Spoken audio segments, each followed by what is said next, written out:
General Rahil शरीफ पाकिस्तानी सेना से retire होने के बाद एक नई सेना के कमांडर बन गए हैं। इस सेना में सिर्फ पाकिस्तान ही नहीं बल्कि 39 देशों की सेना शामिल होगी। यह सैन्य संगठन सऊदी अरब ने बनाया है, जिसे इस्लामिक आतंक निरोधी गठबंधन का नाम दिया गया है। पाकिस्तान और सऊदी अरब की यह नजदीकी भारतीय कूटनीति के लिए एक झटका मानी जा रही है।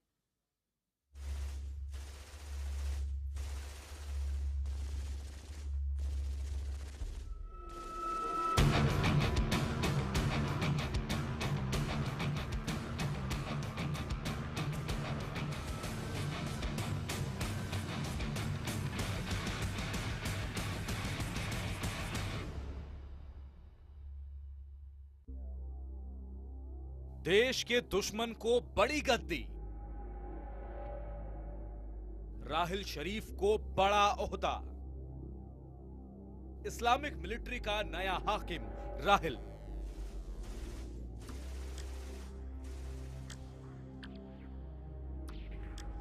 पाकिस्तान की सेना का जनरल रहते राहिल शरीफ और आईएसआई ने मिलकर भारत में पठानकोट और उड़ी जैसे हमले कराए, लेकिन नवंबर में भारत की सर्जिकल स्ट्राइक के बाद राहिल शरीफ बड़े बेआबरू होकर अपनी ही सेना के कूचे से निकले।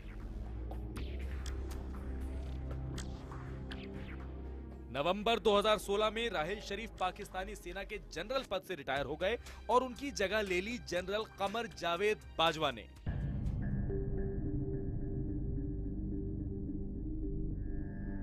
नवंबर में जब पाकिस्तान सेना के पूर्व जनरल राहिल शरीफ रिटायर हुए तो हर कोई जानना चाहता था कि अब वो क्या करेंगे। तो आपको बता दें कि पाक सेना के पूर्व मुखिया जनरल शरीफ अब इस्लामिक मिलिट्री अलायंस को लीड करेंगे और उनकी पोस्टिंग सऊदी अरब में होगी।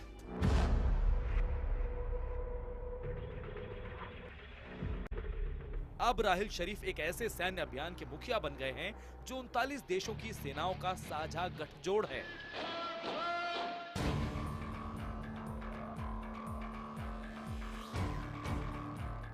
राहिल शरीफ को इस्लामिक देशों की गठबंधन सेना का मुखिया नियुक्त किया गया। इस गठबंधन में 39 देश शामिल हैं। ये सैन्य गठबंधन सऊदी अरब ने तैयार किया है। बताया जाता है कि इसका मकसद आतंकवाद से लड़ना है। इसका हेड ऑफिस सऊदी अरब के रियाद में होगा और अब राहिल शरीफ सऊदी अरब में ही पोस्टेड होंगे। इस बात की जानकारी खुद पाकिस्तान के रक्षा मंत्री ख्वाजा आसिफ ने दी। परसों तरसों ये चीज़ फाइनलाइज हुई है, इसलिए मैं इस पर ज़्यादा कमेंट नहीं करूँगा। आई थिंक सारी उम्मा को, जो उम्मा पे इस वक्त जो इत्तला का वक्त है, सारी उम्मा को विदाउट एनी एक्सेप्शन जो है इसमें होना चाहिए।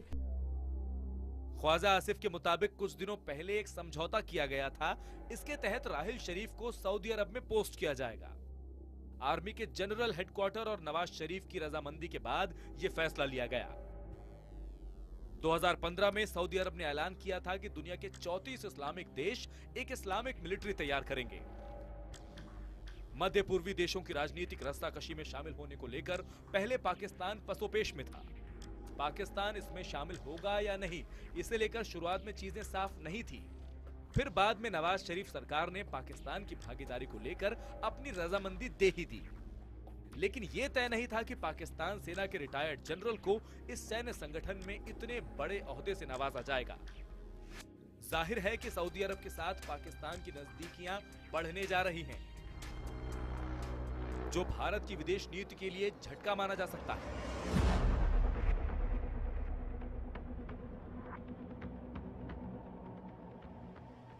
जब से प्रधानमंत्री मोदी आए हैं, मुसलमान देशों के अंदर जैसे कि ये अपना यूएई है, सऊदी अरेबिया है और तुर्की है, इन मुस्लिम देशों के अंदर एक ऐसा माहौल बनाया है कि आपने देखा होगा कि कुछ दिन पहले तक ये मुस्लिम देश भी भारत का साथ दे रहे थे और पाकिस्तान को बिल्कुल नंगा कर रहे थे, यहां तक कि टेररिज्म का सवाल है। लेकिन राहिल शरीफ के आने के साथ पाकिस्तान की जो से है इस अलायंस के अंदर काफी मजबूत हो जाएगी, काफी बढ़ जाएगी।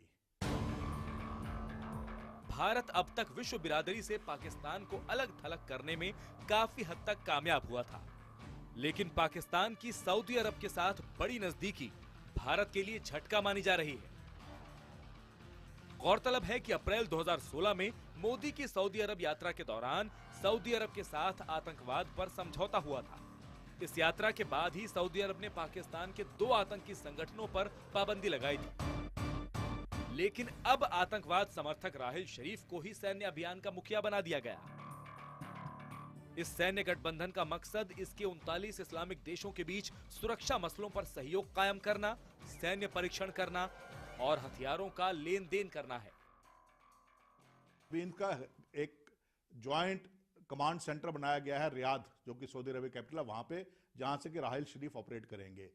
इसका मकसद यह है कि जब भी किसी, जैसे नेटो में था कि attack on one country is considered attack on the entire alliance, तो अगर मान लीजिए किसी एक देश के अंदर दहशतगर्दी हमला हो जाता है तो वो समझा जाएगा कि वो पूरे बाकी देशों के ऊपर भी हो चुका है और उनके सबके रिसोर्स जो है इस्तेमाल किए जाएंगे।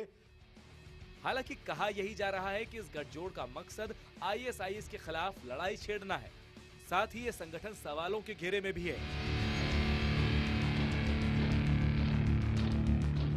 39 मुस्लिम देशों की अलायंस बनाई जा रही है, जो कि मिलिटरली एक बहुत स्ट्रांग अलायंस होगी। तो ये जो अलायंस है यकीनन उस इलाके की जो स्ट्रेटेजिक एक्टिविटीज है उसके ऊपर भी इंटरफेयर करेगी। आतंकवाद का मुद्दा उठाते हुए पाकिस्तान को अलग थलग करने की प्रधानमंत्री की कोशिश रंग ला रही थी। लेकिन एक बार फिर आतंक को पोसने वाले देश के रिटायर्ड जनरल को आतंकवाद के खिलाफ लड़ने की जिम्मेदारी सौंपी गई है। सेना जैसे संवेदनशील मामले में विश्वास पात्र को ही कमान सौंपी जाती है। जाहिर है कि पाकिस्तान सऊदी अरब के बेहद नजदीक पहुंच चुका है।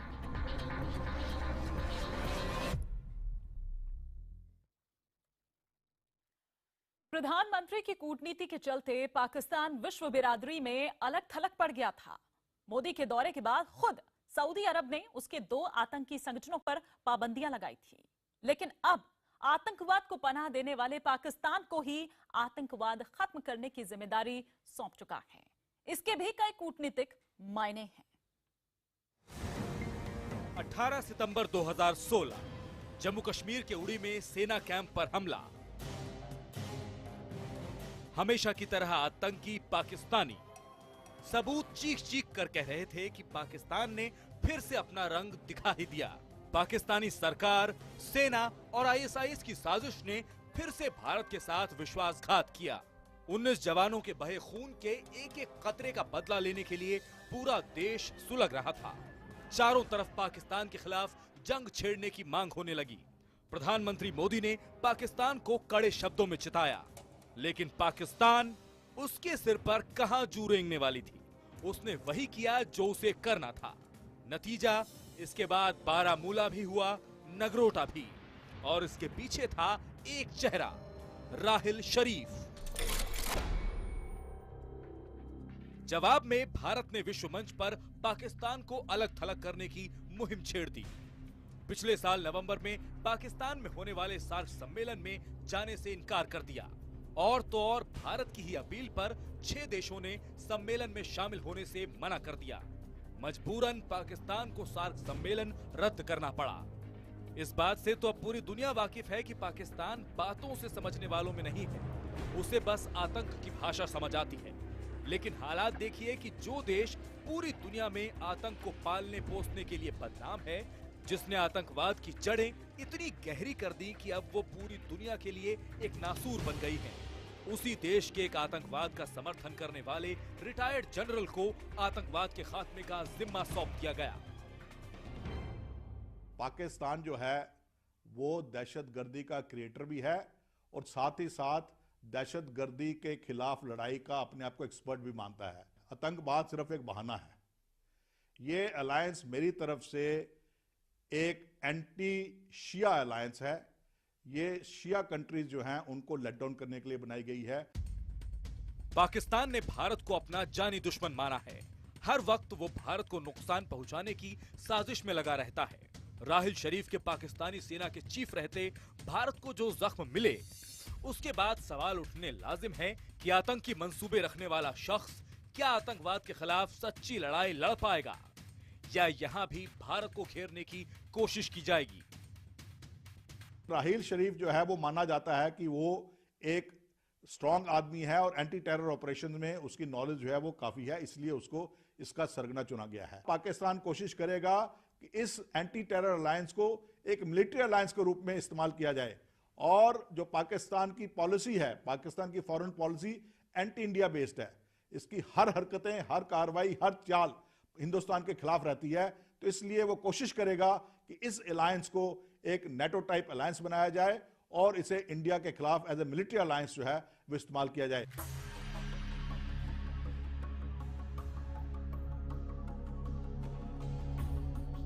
इस्लामिक मिलिट्री अलायंस 39 मुस्लिम देशों का एक समूह है जिसमें कतर, तुर्की, मिस्र, Syria, Yemen, Kuwait, Jordan, Tunisia और सूडान जैसे देश शामिल हैं। इसका मकसद बढ़ती दहशतगर्दी से मुकाबला करना है। दिसंबर 2015 में सऊदी अरब के नेतृत्व में इसका गठन हुआ। अब सवाल यह है कि 39 देशों के इस समूह की अगुवाई के लिए पाकिस्तान के राहिल शरीफ को ही क्यों चुना गया? कतर, तुर्की, मिस्र या कुवैत जैसे देशों के सेनाध्यक्षों को तवज्जो क्यों नहीं दी गई? क्या ये रिटायरमेंट के बाद भी राहिल शरीफ की भारत के खिलाफ अपने नापाक मंसूबों को कायम रखने की साजिश है? मध्य पूर्व एशिया कूटनीतिक और आर्थिक दोनों ही लिहाज से भारत के लिए काफी अहम है। यहाँ पर न सिर्फ करीब 10 लाख भारतीय नागरिक रहते हैं, बल्कि तेल और गैस के अकूत भंडार होने की वजह से भी ये भारत के लिए बेहद अहम बन जाता है। भारत इस क्षेत्र में अपने संबंध बढ़ाने की लगातार कोशिशें कर रहा है। इसका नतीजा ही था कि पिछले साल अप्रैल में सऊदी अरब के दौरे पर गए पीएम मोदी को वहां के सर्वोच्च सम्मान से नवाजा गया। इस घटना के बाद पाकिस्तान के कान खड़े हो गए। सऊदी अरब से भारत की दोस्ती उसे रास नहीं आई। अब भारत के दुश्मन का इस्लामिक मिलिट्री अलायंस की गद्दी पर ताजपोशी भारत की विदेश नीति के लिए झटका है। भारत इन देशों के साथ, खासकर सऊदी अरेबिया और यूएई के साथ अपने कूटनीतिक संबंध जो है वो बढ़ा रहा था। यहां तक कि इन देशों के साथ 1-to-1 मिलिट्री एक्सरसाइजेज और नेवल एक्सरसाइजेज प्लान की जा रही थी और पाकिस्तान यह नहीं चाहता है।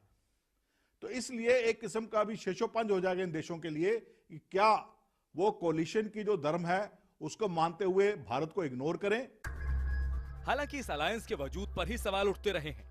विशेषज्ञों की माने तो इस अलायंस का हाल हाथी के दांत दिखाने के और खाने के और जैसा है।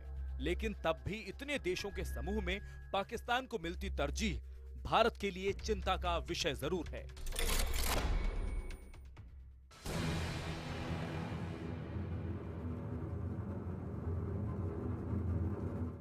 पाकिस्तान इस नई फौज को नई ताकत के तौर पर देख रहा है। उसका इरादा 39 देशों की फौज को इकट्ठा कर एशिया में पावर बनने का है। नेटो संगठन की तर्ज पर पाकिस्तान इसे ताकतवर बनाने का ख्वाब देख रहा है। अंदेशा यह भी है कि इस सैन्य गठजोड़ के बनने से एशिया में हालात बिगड़ भी सकते हैं।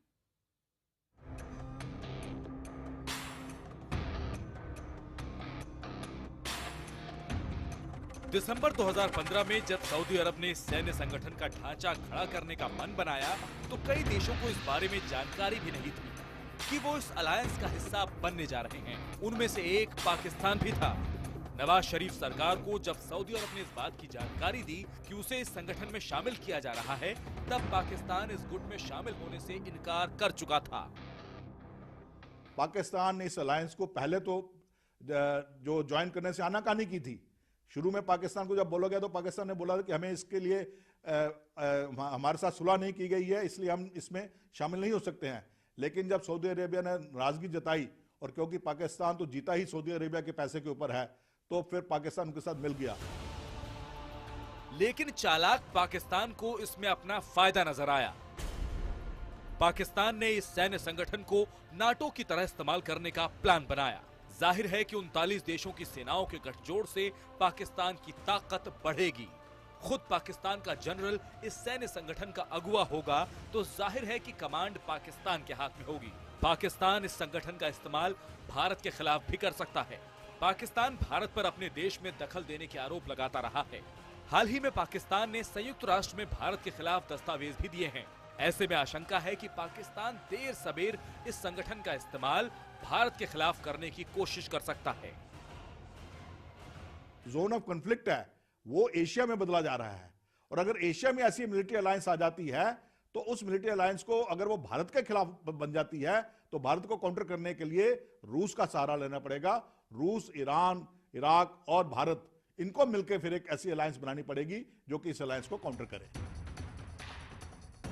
पाकिस्तान समझ चुका है कि एशिया में वो अपने बूते बड़ी ताकत नहीं बन सकता, इसीलिए सऊदी अरब में इस सैन्य संगठन का हिस्सा बनना और उसका मुखिया राहिल शरीफ को बनवाना उसके लिए बेहद अहम हो जाता है, क्योंकि पाकिस्तान चाहता है नाटो सैन्य संगठन की तर्ज पर इस संगठन को खड़ा किया जाए, जिसका मूल विचार है कि अगर किसी एक देश पर हमला या आतंकवादी हमला होता है तो सभी देशों पर आतंकवादी हमला माना जाएगा।